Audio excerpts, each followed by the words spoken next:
Hello పిల్లలు, ఎలా ఉన్నారు? మనం బఫెలో అనే పదాన్ని నేర్చుకుందాం. అంటే గేదె అని అర్థం.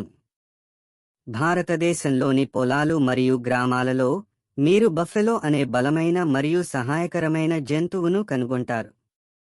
ఈ గేదెలు నీటి దగ్గర ఉండటానికి ఇష్టపడతాయి మరియు చల్లగా ఉండటానికి నదులు, చెరువులు మరియు బురద పొలాలలో స్నానం చేయడానికి ఇష్టపడతాయి, కాబట్టి వీటిని వాటర్ బఫెలో అని కూడా పిలుస్తారు.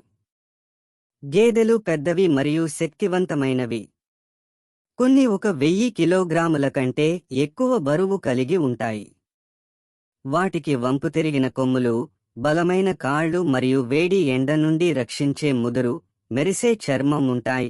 అడవి జంతువుల మాదిరిగా కాకుండా, గేదెలు పెంపుడు జంతువులు, అంటే అవి ప్రజలతో నివసిస్తాయి మరియు వారికి అనేక విధాలుగా సహాయపడతాయి.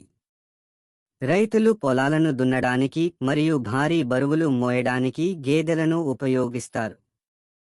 కానీ గేదెలు మనకు ఇచ్చే ముఖ్యమైన వాటిలో ఒకటి పాలు.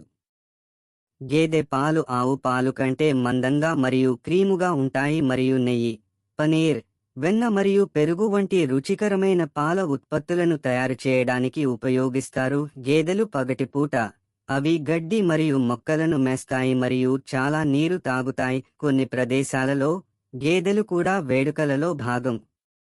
కర్ణాటకలో కంబాల అనే ప్రత్యేక పరుగు పందెం జరుగుతుంది.